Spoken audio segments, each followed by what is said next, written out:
Fala pessoal, tudo bem? Estamos aqui hoje para mais um episódio do BRM News, o podcast que traz para você as principais informações sobre negócios, economia, política, investimento nos mercados regionais brasileiros. Eu sou o Lucas Comarello, estou aqui com meu colega hoje, Renan Torres. Olá Lucas, olá para você que nos acompanha, mais uma semana, mais uma segunda-feira e nada melhor do que começar muito bem informado com as principais notícias do Espírito Santo, do Brasil e do mundo, né Lucas? Perfeito, Renan, e hoje a gente vai falar sobre o avanço do agro no Espírito Santo e como é que isso está puxando o PIB capixaba para cima, os novos rumos do programa Minha Casa Minha Vida, o crescimento do mercado de luxo no Brasil e os riscos da guerra comercial entre Brasil e Estados Unidos. E ainda tem um desdobramento do julgamento do ex-presidente Jair Bolsonaro no STF. Mas antes disso, Lucas, uma notícia bem legal para a educação capixaba. O Instituto Ponte, que há mais de 10 anos conecta jovens da rede pública de ensino com instituições de educação de qualidade, anunciou um plano super interessante e bastante ambicioso, que é captar mais de 30 milhões de reais em 4 anos e mobilizar 80 milhões em parcerias pro bono. Hoje, o Instituto atende mais de 360 alunos em 12 estados diferentes e quer chegar até 650 alunos em 2029. Só para 2025, esse ano, o Instituto já garantiu 161 bolsas em 63 instituições de ensino diferentes. Tudo isso com apoio direto de empresários capixabas. A proposta do Instituto é clara: abrir portas e romper o ciclo de desigualdade com educação de qualidade. Perfeito, isso é um projeto que mostra como que as iniciativas privadas podem gerar impacto social real. E não é só com doação, mas com envolvimento. A lógica aqui é de um investimento de impacto. Então, é um dos modelos que o Instituto Ponte usa para poder fazer essa captação e promover esse impacto social, é de promover eventos com empresários, onde eles apresentam de fato o que foi feito em termos de investimento da educação, alguns cases de sucesso que eles trazem de alunos que participaram desse programa com eles, e dessa forma os empresários se mobilizam e conseguem também ajudar, investindo, também fornecendo serviços, produtos para poder apoiar a instituição a conseguir operar esse grande impacto na vida das pessoas. E no momento que o Espírito Santo ganha tanta relevância econômica nacional, essas iniciativas precisam crescer junto com o Estado. Então a gente está pronto para ser uma vitrine de fato de boas práticas, inclusive na educação. Isso só reforça o papel do empresariado capixaba nesse processo de desenvolvimento social. E agora falando de economia capixaba, segundo o Instituto Jones de Santos Neves, o PIB capixaba cresceu 2,6% no acumulado de 2024, puxado principalmente pela produção agrícola. E o destaque foi do café arábica, que teve um salto de 32,6% na safra, favorecido pelo que os técnicos chamam de bienalidade positiva, que é basicamente o ciclo natural da planta, que alterna entre anos de maior e menor produtividade. Já o Conilon, que é muito forte por aqui também, cresceu 4,3%. Mamão, banana, tomate, cana e coco da Bahia também vieram na alta. Tudo isso refletindo em mais emprego, mais receita no campo e, claro, o impacto direto no PIB estadual. E esse bom desempenho, Lucas, tem nome e sobrenome. A Coabriel, que é a maior cooperativa de café Conilon do Brasil e tem sede em São Gabriel da Palha, aqui no Espírito Santo, fechou 2024 com um faturamento bruto de 2,5 bilhões de reais. É um crescimento de 44% em relação ao ano anterior, puxado principalmente pelo aumento do preço Conilon, né? A saca, que no início do ano estava, né, na faixa de R$ 760 reais, bateu R$ 2.000 em 2025. Mas o que chama a atenção, Lucas, é a demanda internacional. O café Conilon vem ganhando espaço, né, ao redor do mundo e conquistando países como Egito, Estônia e Espanha. Isso mostra pra gente a importância de continuarmos avançando em investimentos muito ligados à logística e infraestrutura. Nos últimos meses, o Espírito Santo passou por problemas, né, gargalos na logística, então a gente teve aí fila em porto, né, que inclusive acabam afetando outros setores da economia, como o setor de mármore e granito. Então é muito importante que a gente consiga investir em infraestrutura e logística para que a economia capixaba como um todo, né, além do agro, consiga ganhar margem, ganhar produtividade e conquistar novos mercados. Perfeito. E agora a gente mudando de assunto, indo para consumo e mercado de luxo. Enquanto o mercado global de luxo se retrai, com queda de até 3% previstas para 2024, segundo a consultoria Bain, o Brasil está na contramão.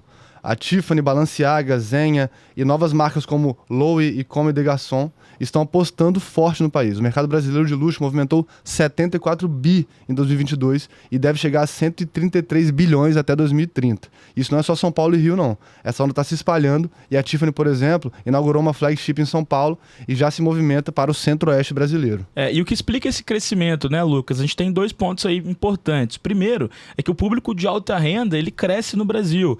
De 700 630 mil para 1,3 milhões de pessoas em menos de 10 anos. Segundo, a pandemia mudou a mentalidade das pessoas, né? Então hoje o consumidor, ele não quer apenas o produto, mas sim um serviço de qualidade, um status. E por fim, se eu pudesse adicionar aqui um outro ponto, é mostrar que quando a gente fala de macroeconomia, né, de ciclos macroeconômicos, a gente tem que famílias, né, que têm um patrimônio mais consolidado, eles têm uma sensibilidade menor a esses momentos. Então sim, isso impacta não só o mercado de luxo, mas outros mercados, como por exemplo o próprio mercado imobiliário. Perfeito, mas a gente tem que lembrar que o crescimento de luxo não é sempre o sinônimo de melhoria geral da renda. Pode ser só uma concentração. Então, é tendência, mas é com ressalvas, né? Perfeito, Lucas. E agora uma notícia importante que está relacionada ao programa Minha Casa Minha Vida. O governo anunciou uma mudança importante no programa. Agora, imóveis de até R$500 mil poderão ser financiados pela nova faixa 4 do programa, voltada para famílias com renda entre R$8 mil e R$12 mil por mês. Os juros, né, dessa faixa vão girar em torno de 10% ao ano, o que é menor do que o praticado pelo mercado. A ideia é incluir a classe média no programa e tentar retomar a popularidade num segmento que o governo Lula vem perdendo espaço político, né? Perfeito, essa é uma jogada política e econômica ao mesmo tempo, né? O financiamento ele vem do Fundo Social, do Pré-Sal e da Caixa, e o objetivo é dar fôlego à construção civil. Mas tem um risco fiscal nessa conta. A classe média é volátil politicamente. Pode votar com o Bolsonaro e virar o jogo em 2026. O governo sabe disso e por isso está tentando entregar mais benefícios de forma mais rápida para essa classe que é que eles estão tentando buscar, né? E agora, mudando de assunto, indo para a guerra comercial Brasil e Estados Unidos, agora o Brasil entrou num alerta vermelho. O governo trabalha com a possibilidade de Donald Trump anunciar já em abril tarifas contra um pacote muito maior de produtos brasileiros. A ideia é uma taxação recíproca, onde cada país recebe um índice de protecionismo e é tarifado de acordo com isso. Então, o etanol, o aço e o alumínio já estão na mira do governo americano, mas há um risco de estender isso para praticamente toda a pauta exportadora brasileira. Isso oferece grandes riscos para o nosso setor de exportação e também, isso obviamente, ele recai sobre as indústrias que produzem esses bens, né? E o ministro da Fazenda, Fernando Haddad, já ponderou que o Brasil não será poupado nessa guerra comercial. E a estratégia do governo é tentar negociar diplomacia antes de pensar em algum tipo de retaliação. O cenário global está muito complicado. China, Japão e Coreia do Sul voltaram a conversar para evitar que a guerra comercial os pegue de surpresa. E o Brasil tem que se posicionar rápido nesse cenário.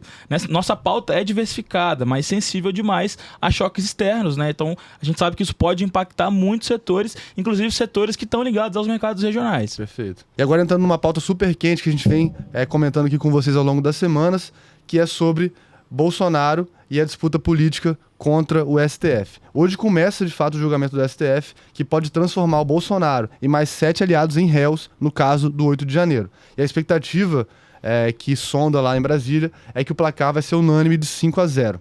A Procuradoria-Geral da República, PGR, vai fazer uma sustentação oral, o que é muito incomum e que mostra de fato o peso que está sendo dado a esse caso. E é claro, a transmissão ao vivo na TV Justiça pode gerar alguns cortes virais, que é algo que o Bolsonaro sabe usar muito bem na sua estratégia.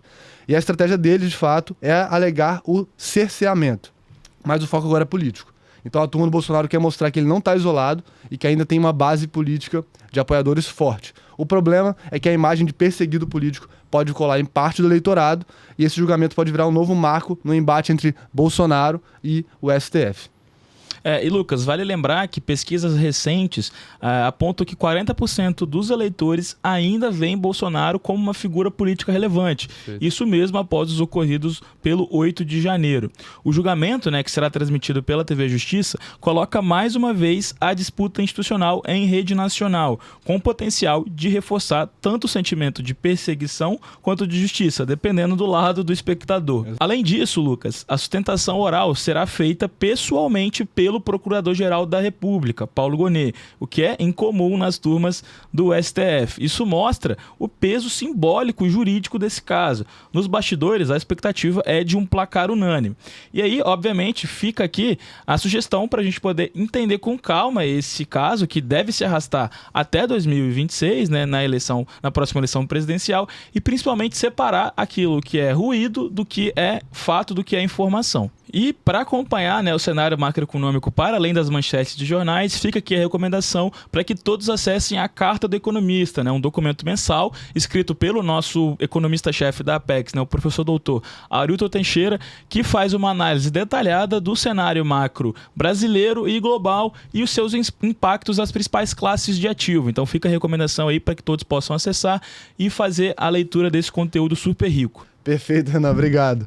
E para encerrar nosso episódio de hoje, tem 2 recados para dar para vocês. O primeiro deles aqui no dia 26 agora de março, na quarta-feira, em São Paulo, a gente realiza o BRM São Paulo, que é um evento que traz ao palco as principais potencialidades dos mercados regionais brasileiros. É um evento que conta com políticos, lideranças econômicas e empresariais.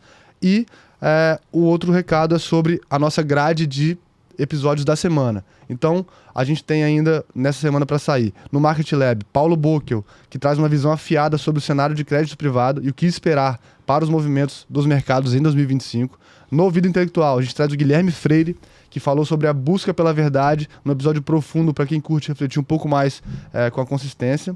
E também temos um episódio especial do Diga Aí com Marcos Buais, que abriu o jogo sobre empreendedorismo, vida pessoal e aprendizados na sua jornada. E no You Investor, Eduardo Figueiredo, que trouxe um papo necessário sobre como encontrar equilíbrio nos investimentos, especialmente em tempos de alta volatilidade. Então você já sabe, escolhe o seu preferido ou maratone todos e vem com a gente para explorar esses caminhos que a gente está apresentando para vocês aqui no BRM Podcasts.